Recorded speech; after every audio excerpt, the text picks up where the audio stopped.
All right, welcome again to Ask Trent ADHD edition. I'm super excited about today because this is something that I've lived with in my life. I've got family that live with this and spent a lot of time helping those with ADHD with their symptoms and having a better quality of life. So I'm hope to shed some good knowledge and enlightenment on the topic and answer any questions you might have about the whole realm of how to help someone with ADHD, whether it's you or it's kids, grandkids, nephews, nieces, etc.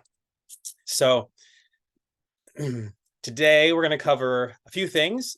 I'm going to talk about the challenges of ADHD, share some stories, personal stories, and some stories that have been shared with me from people that have had some pretty good successes that I think are worth mentioning.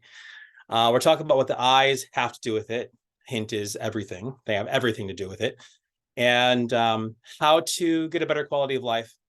And we're going to talk about fun because that's the foundation for everything that this work represents, is that without the fun, we really miss a big opportunity. So, and like I said, we'll have Q&A at the end. So if you're able to stay to the end, great. If not, throw your questions up in the chat and I'll make sure that I answer them so you can play the recording back later and get your answers. So starting with the challenges here,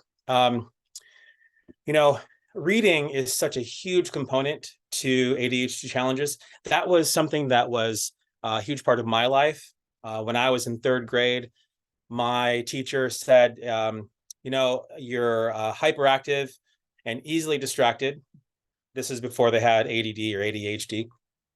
And you really struggle at reading. And so the solution was my third grade teacher, who I won't name here, she was doing the best she could, gave me more reading to do. So, that thing that you struggle with, we're going to give you more of that thing.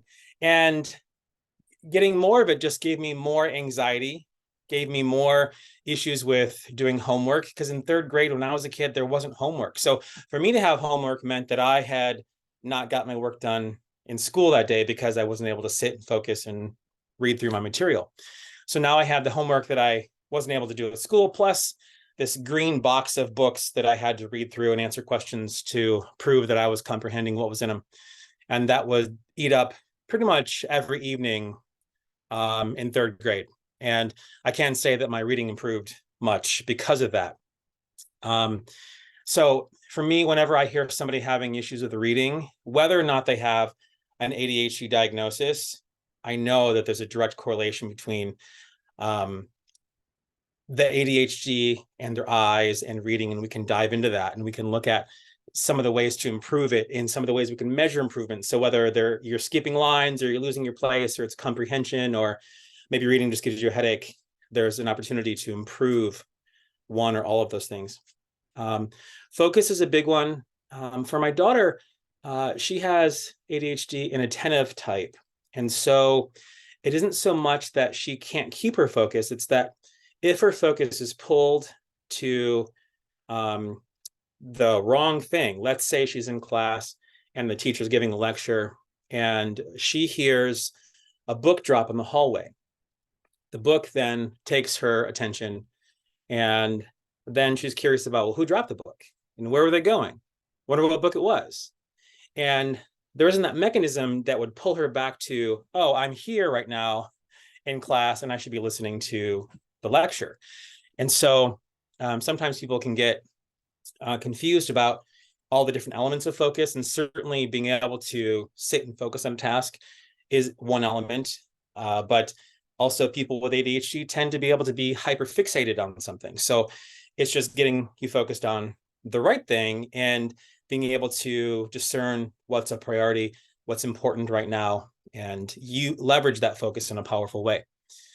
When it comes to anxiety, I mean, imagine, not being able to keep up in your reading, not being able to comprehend something, and not being able to feel like when you go to school that you have like a safe space, or when you're doing homework that you're like safe in your body, because when you have ADHD and you don't feel safe and things are confusing and things are harder, it's just a perfect storm for anxiety to become the predominant situation and emotion and sort of standard temperature of the day. And, then when you roll that into, having what I would call like real homework, not my third grade homework that was left over from school, but something that's more challenging, where you've got to spend, a couple hours after school, middle school or high school, doing homework. And then you have this battle in the house where, everybody knows the homework needs to be done, but it's not able to be done because it's so challenging. The anxiety is so high, the comprehension's low, and literally like just reading the material becomes so challenging. And so the dynamic in the house becomes homework wars. And I'll talk more about some people that I've spoken to that have found some success in that and how they did it a little bit later. But motion sickness is also part of ADHD. And a lot of times, I'm not here to diagnose someone with ADHD or even tell you how to do that, because that's not our role or my role here. Unless you happen to be watching this and that is your role. But within my scope of practice, I know that if someone's having motion sickness, that I might ask them if they've been diagnosed with ADHD, because there can be a direct correlation between that symptom.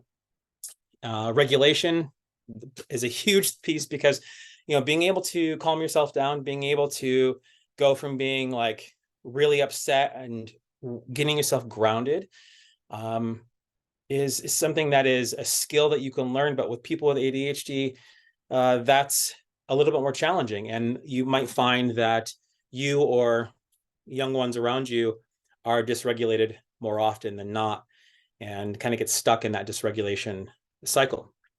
And then, of course, this all plays into self-esteem, because imagine if like reading is hard and you can't focus and you're told that you're not paying attention and do better and be more, and you're not enough and you can't do your homework and you don't feel good in your body, you're not going to feel really good about yourself. And so it's this thing where, the world, while there are like 6 million kids, I think it's like ages 2 to 17, I think is the report from the CDC, where that have ADHD. It's the world isn't built and designed, and our structures and schools aren't designed for kids with ADHD. And so if you are that person, or you work with that person or help that person, know that they're not fitting in with the world. If you haven't already considered that, the world isn't built for them. And certainly this list that I have here isn't an exhaustive list, isn't the end of the possible symptoms and challenges that kids with ADHD face. And also, I'm speaking a lot about kids, but this plays into becoming an adult. And, like I said earlier, while I was told I was hyperactive and easily distracted, that didn't become an ADD or ADHD diagnosis until much later in my life. And then I learned so much about how to manage the symptoms and improve them to reduce and eliminate a lot of them that have such a huge part of improving my quality of life. And I'll dive into that a little bit deeper, but you just think about, we're talking about kids, but those kids become adults.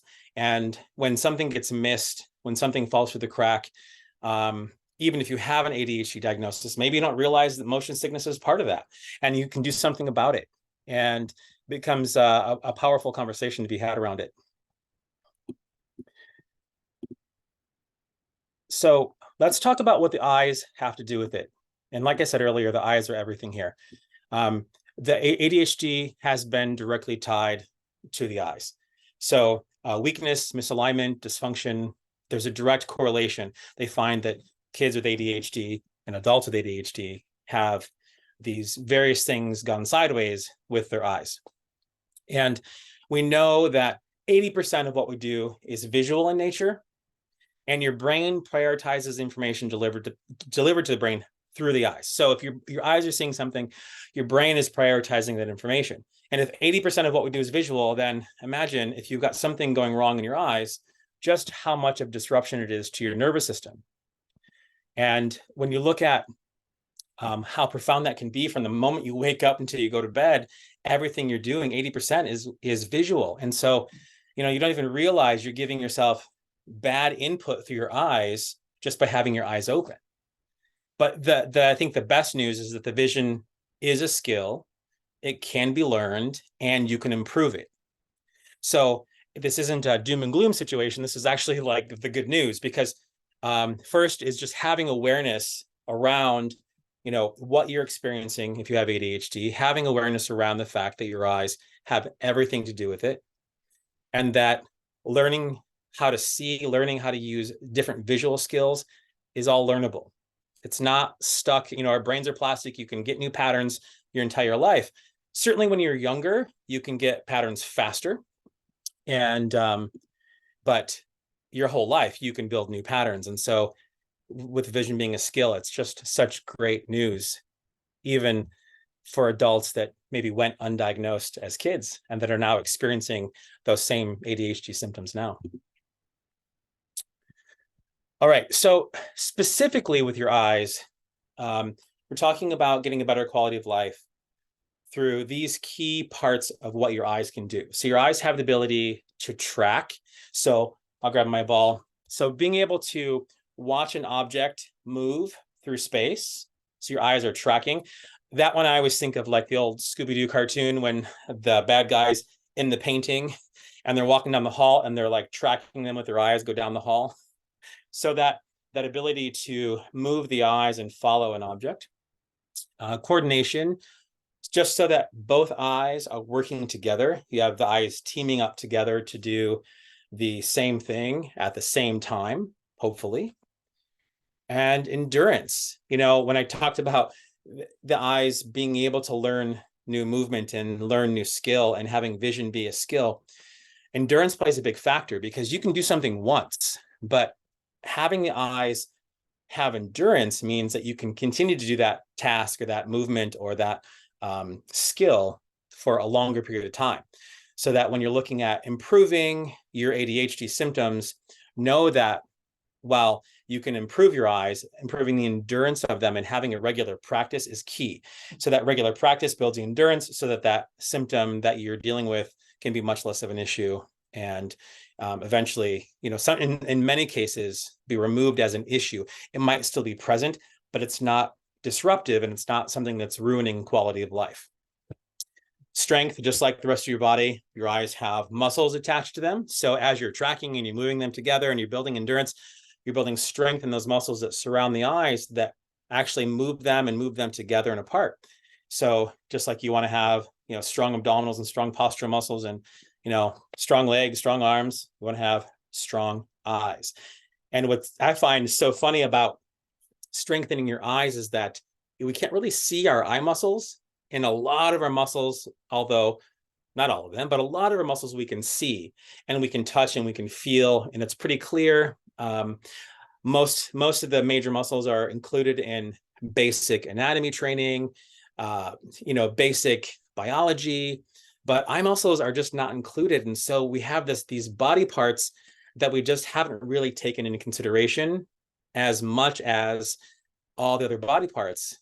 And then we realize that the eyes are among the most important body part you have, and we've been ignoring it for most, if not all, of our lives, especially when you compare it to how we look at, other parts of our body. And just like other joints in your body, you want to have a range of motion. So your eyes, they can track in a big range of motion. It's like that Scooby-Doo painting. They're not just watching the 6 feet in front of the painting, but they're watching them come down the hallway toward the painting and then walk down the hallway away from the painting, right? So that range of motion, so the eyes can take in a bigger field of vision and move in a bigger field of vision. And of course, it's me, so it's games. Better quality of life through eye games. And the things that I have seen improve and I felt improve myself is improving homework, improving reading, improving anxiety, regulation, focus, all that list I showed earlier. And I want to give you some examples because homework can be such a battle. And years ago, I got a phone call from a mom in Chicago, and she had gotten a BrainSpeed Ball for herself. And she blew it up and she set it on the counter, and her daughter got a hold of it and started coming up with games and just playing on her own. And without any instruction, just bouncing the ball off the wall and catching it, her daughter, for the first time in her life at age 13, was able to sit and do her homework.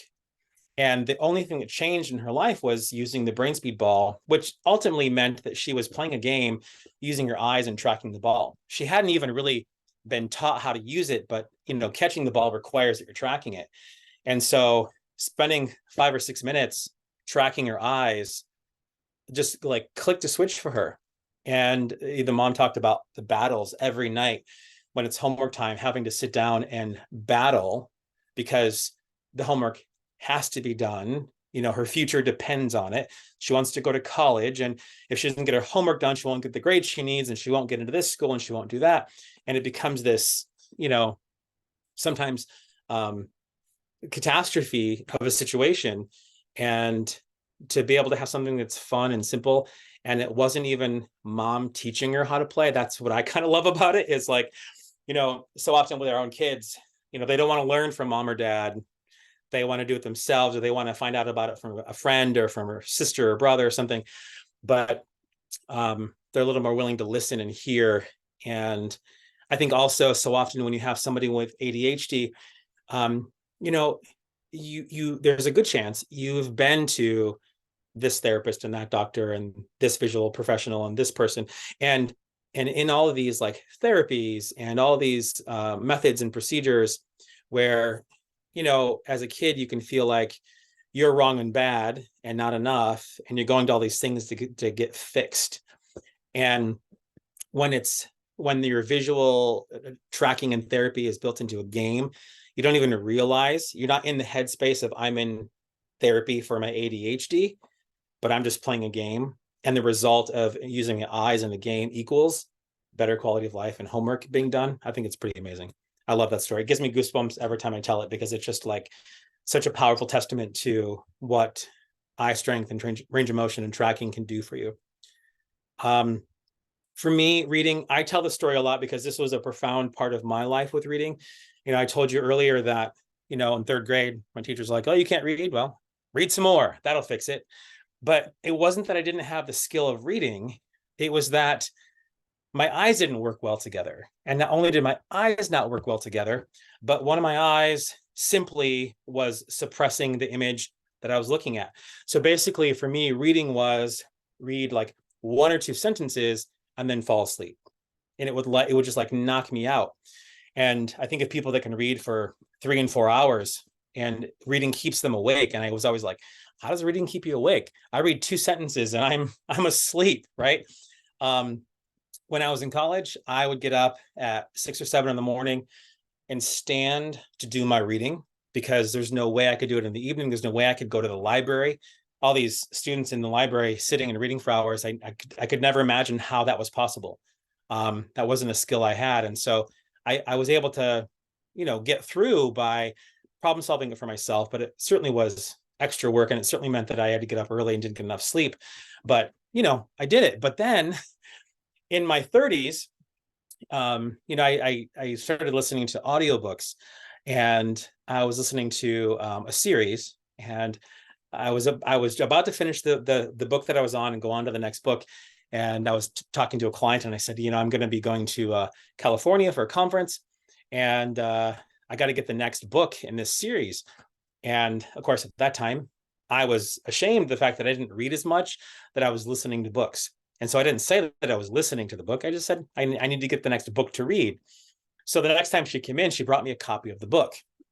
And so then I was like, oh, okay, so now the people pleaser in me has to read this book, which means I got to download the audio and listen to it while I'm on my trip, because most people can read a whole book on a plane. There and back, they'd have the whole book done. There's no way I was going to be able to do that. So I had to make sure, that I took care of that, so that I didn't have to reveal my struggles and challenges with reading. And it just so happened that when I was in my trip in California, I worked with a vision therapist for just a couple of minutes. And it was just enough for me to feel direct and profound effects on how much my eyes were weak and had dysfunction. So I did a couple minutes of some really simple vision tracking, and went back to my table. And a friend had stopped by, and I missed them, and they left me a note just saying hi. And I picked up the note and I read like like it was like something I'd never done before. It's so fast, so clear, full comprehension. And I was like, wow, that was really fast. That was really amazing. And then that really sparked this part of me was like, I'm going to lean into this. And so I spent that day, that evening, the next day, just playing with different ways to do eye tracking, just on my own, just, just like I've solved other problems in my body, in my life, just figuring out what was going to work for me. And I remembered I had this book that my client gave me, and I brought it with me, even though I knew I wasn't going to read it. And I got on the airplane and I got it out, and I had the entire book read while in the air. So not only was I able to read the whole book, but do it while I was on a plane, because, motion sickness is a thing when you have eye issues. So I wasn't sick. I could read on takeoff, I could read on landing, and I had the whole book done. And I got home and I told my wife, I said, I need to get the next book in the series. She's like, oh, do you mean the audiobook? I said, no, I want to go to the bookstore and buy the next book. And she's like, who are you and what have you done with my husband?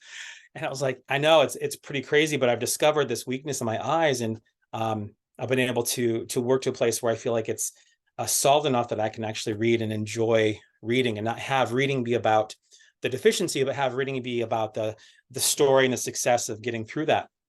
And so, whether it's my story or it's, another kid's story of just being able to get through social studies class, just being able to read their history assignment, whatever it might be, reading is required so much in every class that you might have low grades, but it's not because you're not able to understand the information, but because you're not able to read very well. So, while maybe if my skill was low in my actual ability to read, maybe more reading would be good. Practice the thing that I missed. But since it was an eye issue and not an actual skill of reading, the eyes tracking and working together and building some endurance around that was really where the solution was for me. So the other story I want to tell is that before there was a BrainSpeed Ball, there was a game that I invented with my kids called Stair Ball. And in my house, we have a stairway that is enclosed so it's got walls on both sides. And I would have my kids sit at the top of the stairs, and I would sit at the bottom of the stairs, and we would play a game of catch. But in stair ball meant the ball could go anywhere. It could bounce off of any object, any stair, any one of the walls. And I would challenge them. And basically what it meant was like an extreme tracking game. Before I had things on the ball to track specifically, I was just making them track this ball in such crazy ways that all we did was laugh. All we did was have fun. But what happened is after a long day in school, or after stress, or, throwing a fit or something because something happened in their day when they were little, it brought such tremendous regulation. Like their emotions just leveled right out. They got grounded. They could just really just have a better quality of their day. And not because they were told to, not because they were they even knew that they even felt like something was wrong, but just by playing a game that had them tracking the ball bouncing all over the place. It was pretty crazy.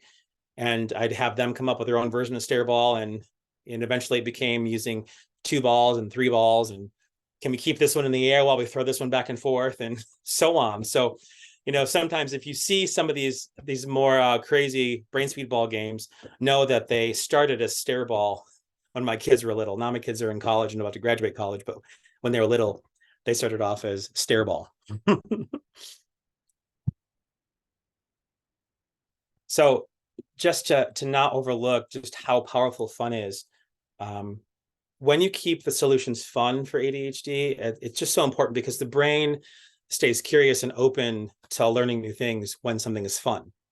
And so what can happen, and I've seen this happen, is parents playing with the BrainSpeed Ball with their kids, and they want to play correctly, and they want to play the right way, and they end up kind of like correcting the kids, like, no, when you catch it like this, and say it like this, and make sure you do this, and make sure you do that. And I just want you to know, like, fun is the first thing, and it's the foundation. So you can do whatever version of the game and give whatever instruction you want to give, as long as fun is present. Because when it turns into something that's serious and not fun, and feeling critical or like you're missing the mark, then you lose the whole powerful component. Because this very powerful eye exercise is wrapped up into fun. And so all you do is perceive it as fun. You don't perceive it as something that's serious and profound and um, as big as it really is. It's just this fun game that you play for a few minutes and you go on with your life. And it's kind of sneaks in this powerful change and solution to how their brain works and the input that their eyes receive and deliver to the brain. So just don't lose the fun factor, and don't be afraid to come up with your own game, and don't be afraid to just learn how to play a game, because sometimes as parents, we want to help our kids and we want to play the game. We want to do the right thing and play the right game, and not make any mistakes, and make sure that we're teaching them the right way to play. But honestly, if you're just throwing the ball back and forth as a start, and you're just watching the orange ball fly through the air, that's a beautiful start. And then from there, you can get more specific, but just make sure that it stays fun. Just don't lose track of how important that is. So just to underline, supporting ADHD equals exercising the eyes. That's the bottom line. And, whether you're a kid or you're an adult, that's the solution. And since we know that the eyes play such a huge role in how we deliver input to our brain, and we know that those with ADHD have some eye dysfunction going on, it's just really low-hanging fruit to say, hey, let's play an eye game. But you don't even have to call it an eye game. You don't have to call it eye exercise. You can just call it the game that you play and make it fun, and just know that your eye exercises are wrapped up in a really fun package, that nobody has to know that something's wrong, And I've even had this where kids in preschool, I kind of love this because, at that age, they're not necessarily diagnosed, but the chances are somebody in the room has got some eye dysfunction. And so I've seen kids sit in a circle, and instead of throwing the ball back and forth, because they're pretty little, they roll the ball, and they end up learning letters and numbers on the ball by rolling it across the floor, stopping it, put their finger on it. Their teacher helps them know what it is, and they can say it out loud, and they can trace it on the ball. And that alone is great for learning the content, but also there's eye tracking built into it, because the kids get excited about what each person is getting. And so they're watching the ball go all over the room in different diagonals, and away from them and toward them and to the left and to the right. And so you get that tracking, that coordination of the eyes, and it's just wrapped up into whatever letter of the day or number of the day that you're playing. It's kind of beautiful. And I just want to make sure that everyone knows this. So I do a game of the week. This is just a free game that I put out, and the website has a little form you can fill out. So if you're not receiving game of the week for some reason, you can go to this page and just put your name and email in, and you'll make sure that you get notification when a new game goes live. Because what I find is that a lot of people are creative and can come up with their own games. But sometimes, you've had the ball for a while and you need some new games. And so I'm here to support you. And every week there's a new game, and the games can be modified to be easier or to make harder, depending on abilities.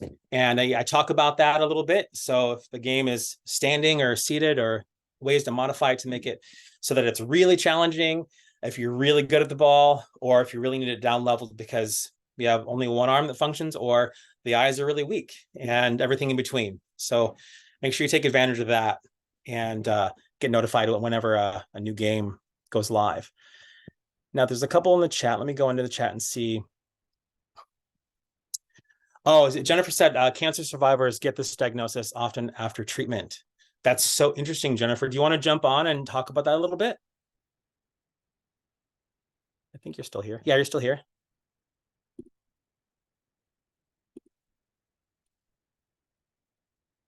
Let's see. Unmute. There we go. Okay, can you hear me? Yeah. Awesome. Yeah, it's so crazy. Like, I tend to tell people I was probably always ADD, but I kind of like my ADD was on the chain. Like, I had it under control, and then I went through cancer treatment, and now like my ADD is off the chain, it's running around, it's like completely out of control. And Yeah. in my interviewing of cancer survivors across all different kinds of cancers, it's something that I hear consistently from people. Like they've gotten ADD diagnoses since their treatment. Like Wow. perhaps they were like me, where they tended a little bit to the ADD side, but were able to manage it. And then you go through treatment and subtle things shift, and then you're not as able to keep it on the chain, so to speak. Ah, that's so interesting because I wonder if they, I don't know how many of the survivors are given resources for what to do about it. I mean, for me, it wasn't around cancer, but I was in third grade. They put me on Ritalin. They put me on, and then the dosage was so high that I was just like drugged out of my head and sat there like catatonic until someone realized, like, hey, maybe that's not a solution. So for me, that just wasn't a good fit. But I wonder, like, how many of these people that are cancer survivors get this diagnosis, and then what? Do they just suffer? Do they have any support? Is that common in the community where the support comes up, or? Well, I think in a lot of cases, the supports are medication, Yeah. right? The supports are to medicate, which now today the medications are tailored a bit more. There's a lot more options. Yeah. Some people can, take a low dose and be able to manage, or take something in the morning, or like, but yeah, there's not, I think when it comes to survivorship, right, that's an area that, on the 2030, the Healthy People 2030, the Department of Health and Human Services has put fitness and like physical fitness and mental fitness as top research areas for cancer survivorship, because there are no baselines and there are no proven interventions. Right. So for the 2030 Healthy People, they're looking at research. They're looking for research to set those benchmarks, so that for future Healthy People goals, they have a place to start to see if they're making improvements. That's really beautiful. A client of mine that comes to mind, she's a cancer survivor, and the main thing that she deals with right now is that she doesn't feel safe in her body. And if something happens, she gets a feeling or a sensation, it's like worst case scenario, and I'm not okay and I'm not safe. And what I've given her, I've given her a lot of eye exercises and a lot of games, and she has a BrainSpeed Ball she plays with at home. And that's one of the key things that she can leverage, is that when her eyes are working well together, she feels safer in her body. And so a lot of the thoughts that kind of like roll down the road and down a hill and gain momentum and get more attention, and are catastrophic in nature, in a lot of cases, are minimized. She can kind of keep that at bay a little bit. So um I'm that's exciting. I mean, I think that's really such a beautiful thing to hear, what you're talking about there. Yeah, and I've also found people that have any kind of chronic pain that is kind of held over from a surgery or a treatment, Mhm. or like radiation or even chemotherapy, we're finding can create more scar tissue around surgical sites, and things that they didn't really know before, we're Mhm. starting to pull into the conversation. And I do find people that have any kind of like scar tissue pain, so pain that maybe is only occurring around barometric pressure shifts, right? So on a beautiful sunny day when the barometer is dropping because it's going to rain tomorrow, they're having sharp shooting pain, and then it's raining and they have no pain. Mhm. So the connection to the weather doesn't get made unless you start really exploring that. Or in my case, I say in my TED talk, like I had a magical knee that was already predicting the weather. So if I had sharpshooting pain, I could check it against my magical knee that was already predicting the weather. And I could say, oh, there's a weather thing happening. Yeah. So Yeah. it short circuits that fear, because any kind of discomfort, right, can translate into fear. And fear of recurrence is a common psychosocial challenge for all Yeah. cancer survivors. Yeah. Well, I'm so encouraged by this sort of push for more research because, it's commonly known that we know like 5% of what the brain can do. And like, I think if I put like the smartest people I know in one room and we know 5%, like, boy, we just really don't know very much. But the things that we do know, we're able to leverage in really profound ways. And so it's just exciting if, more and more people are doing research and finding efficacy and data around, specific points, especially when it comes to your eyes, so that it can be made more mainstream, because this is something that is published. We know the connection with ADHD in the eyes. We know that the eyes play a huge role in how well you move your body and how well you feel in your body. That's not new, but drawing the connection and what the connection is to different conditions, and then being able to measure, well, maybe ADHD can be made worse. Maybe it can be made better after cancer. Like, what's the data show? And when would you intervene? And is there prehab for that? Like there's prehab for a knee replacement? It makes me want to have a lot of questions to see what would be possible there. Yeah, there's definitely, I think right now, there are more questions than answers, and I'm really heartened to see that we're asking the questions. Yeah, I agree. I agree. I think a lot of people want to know the answers, and I want to know the answers too, but I want to ask more questions, because what I see is the more questions we ask, the more people are asking those questions. Like it's like you pass the question on, and it ends up spreading awareness that this is something that's valuable and worth answering. And there are people in the world like yourself and others that do research, love research, have that skill that we need doing this work. So I'm so glad you put that in there, because what a correlation that I would have never thought of, that so clearly that of intimately and you've seen. And of course, with your clients, you can offer some support for them. Beautiful. Great. Cool. Thanks, Jen. I appreciate that. Thank you. Yeah. All right. So the question we have here is, what's the difference between difficulty with reading due to ADHD and reading difficulties due to dyslexia? Well, I mean, I didn't include dyslexia on the list, but my daughter does have some dyslexia, and she does also have that same thing when it comes to numbers. And so being able to, like seeing numbers rearranged and backwards is in different orders makes math challenging. So it wasn't so much that she's bad at math, but the numbers are moving, and the numbers aren't the numbers that they're supposed to be. And so that presents a challenge. But when we say what's the difference between difficulty with reading due to ADHD or dyslexia, I don't know, like, do we have a full diagnosis? I would want to know, like, is there a full comprehensive diagnosis that there's no ADHD and there's only dyslexia, or is it both?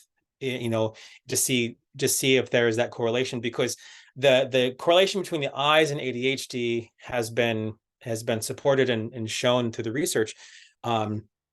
But to me, whenever there's a dysfunction neurologically, the eyes have been at the center of a solution.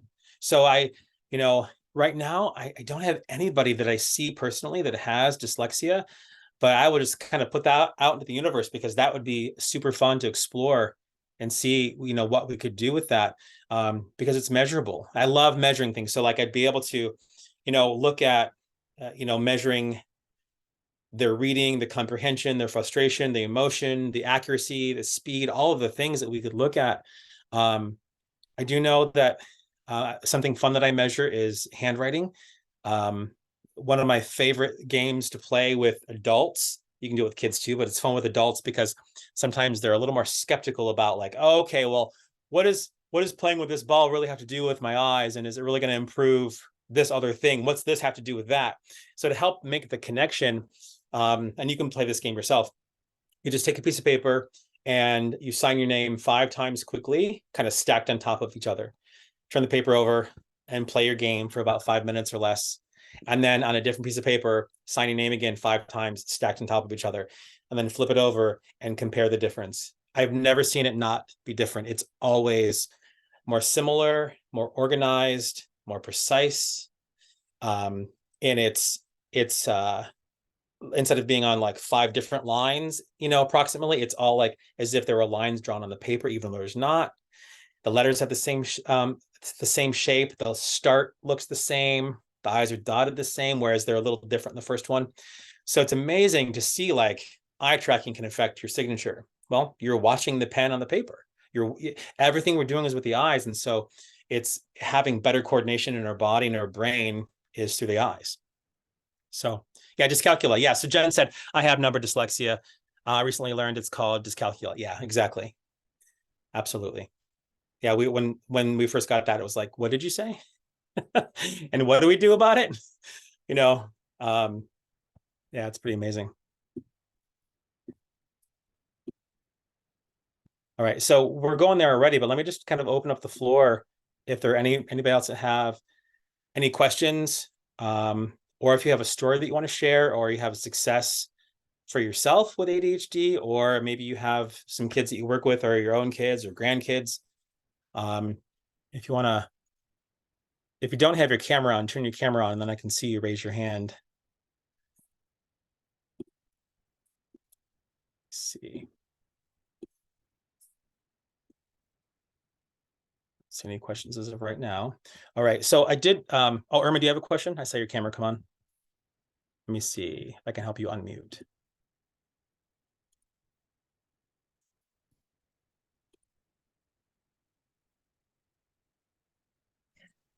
There we go. Yeah, I just more like have an observation. Sure. I heard when Jenny first said about the weather and all that and pain. I am thinking about when I'm pain, are we just really concentrating on that and focused on that pain? And I can't help thinking about the Three Stooges where and one of them said, my foot hurts, another one takes a big dish and hits him in the head. And he said, does your foot still hurt? And he goes, no, my head hurts now. Are we kind of wired like that too? So I don't know. And my question, I can't help to think about, we are really drugging up children in a school. And are we just unable to deal with these kids, and we are not looking for ways that why are they having all these reading issues like math issues, so on and so forth.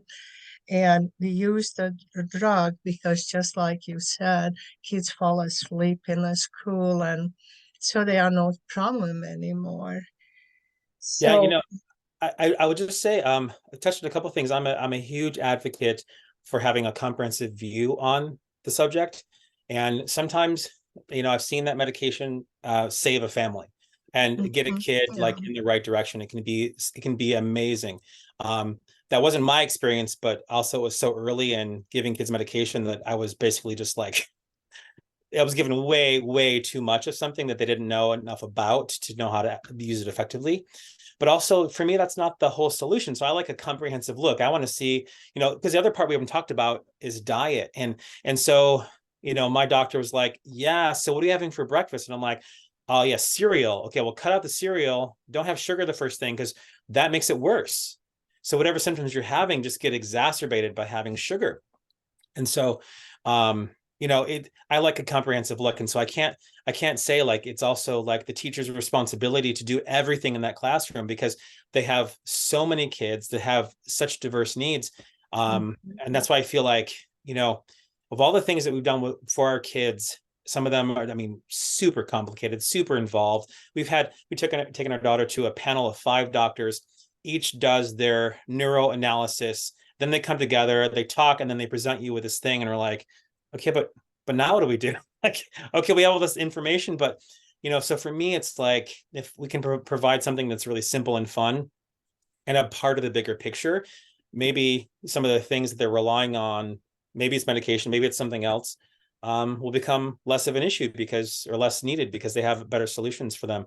But like I said, we don't know enough. Like we just don't know enough to say, yeah, don't do this and you have to do that. So I think looking at other education models is important too, because my wife was a Montessori school teacher for a long time, and they teach exercises for nerve activation and joint mobility very young.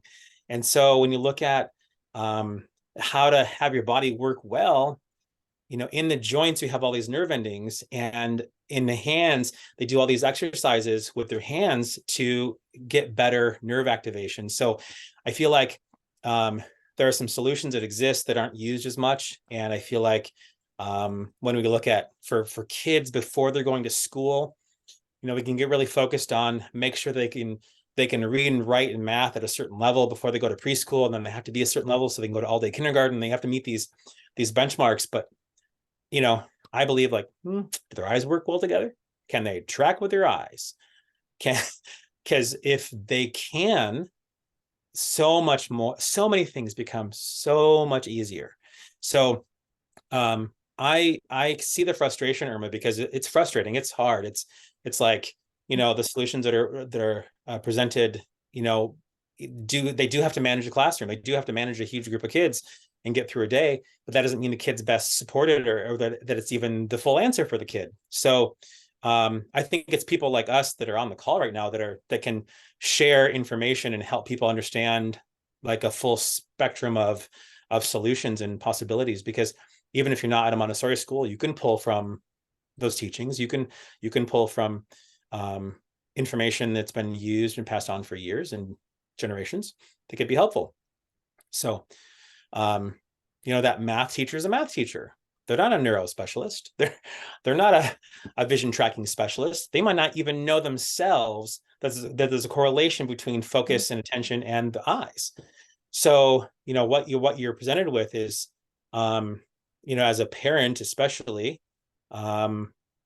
really opening yourself to the possibility that you just don't know something. When you don't know what you don't know, you're not sure where to go, and so you go to the school and you got to do something, and you got to do better by my kid. And I've been there. It's frustrating. It's super hard.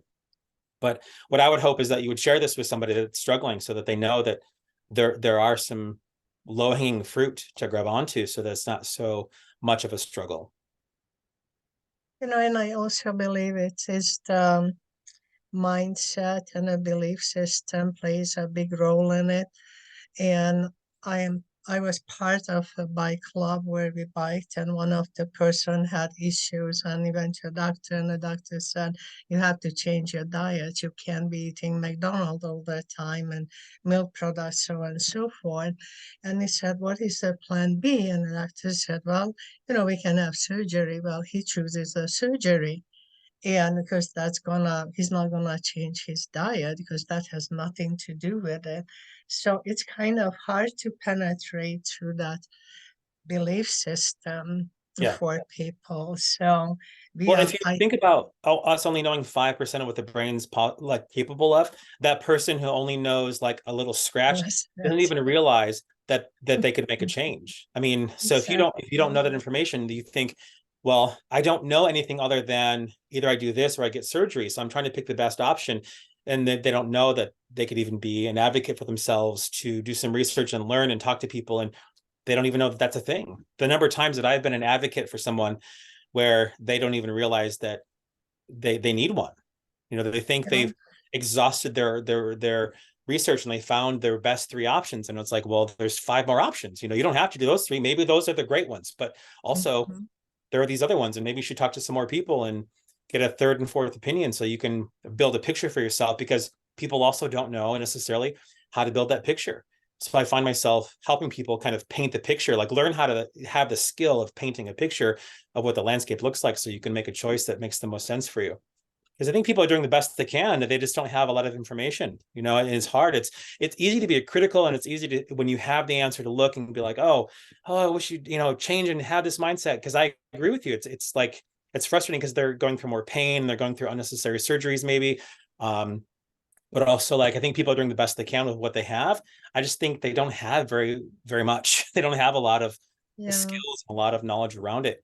And so I think years ago I'd be a little more critical than I am these days. These days I'm a lot more forgiving of like just with the perspective of we really don't know very much, and we really leverage what we know in really big ways. But since we don't know very much, I gotta like have some forgiveness and empathy for the people who know even less. Mm-hmm. Yeah. Thank you, Irma. Appreciate that. Thank you. Yeah.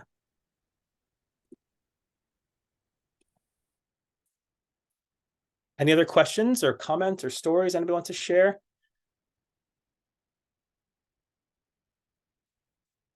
All right. Oh, I have one. Monica wanted me to answer a question. She said,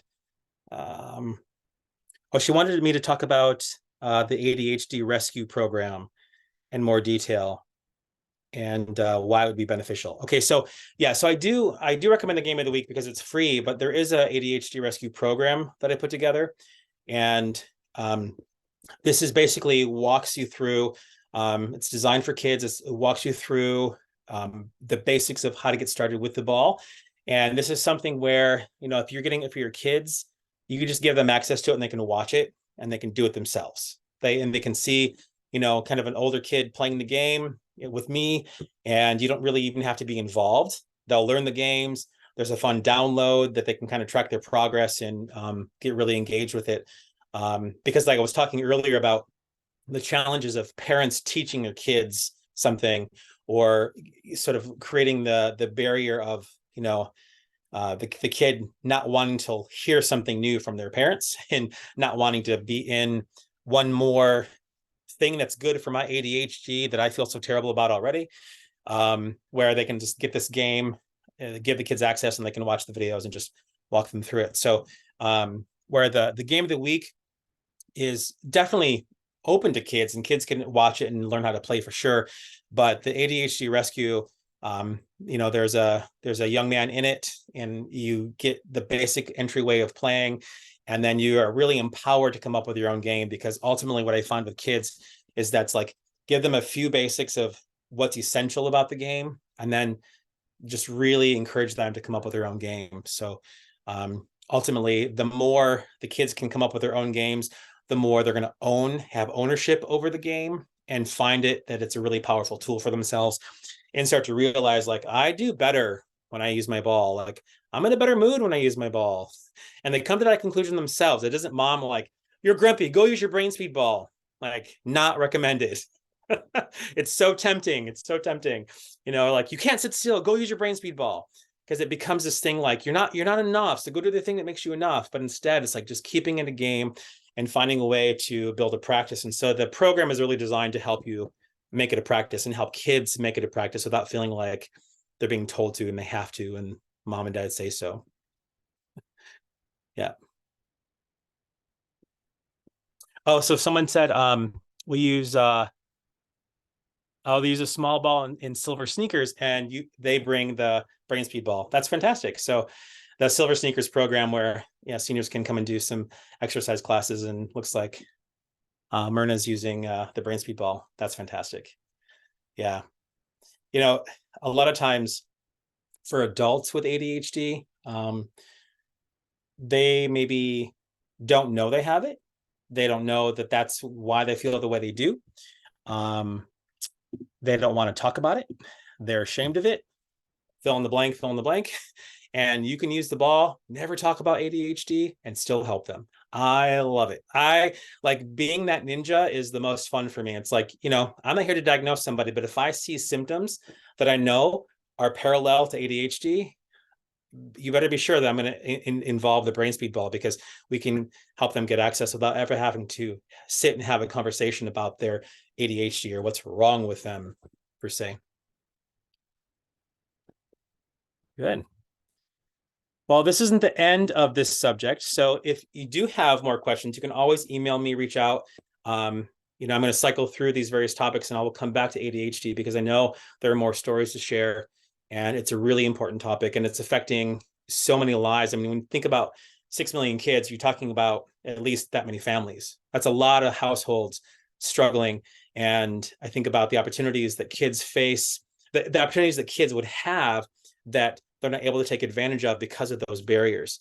And, you know, for my own daughter, school is the hardest thing. Learning's not hard. She's a great learner. She's super bright, but how school's organized just messes with her ADHD, you know, in every way. And so, you know, when kids are presented with having to go through a certain barriers to get to success or to find their way in the world, if you can just make it a little easier, I think it's just so powerful. So if you have any other questions that come up, make sure that I come back and fill in some more gaps for you.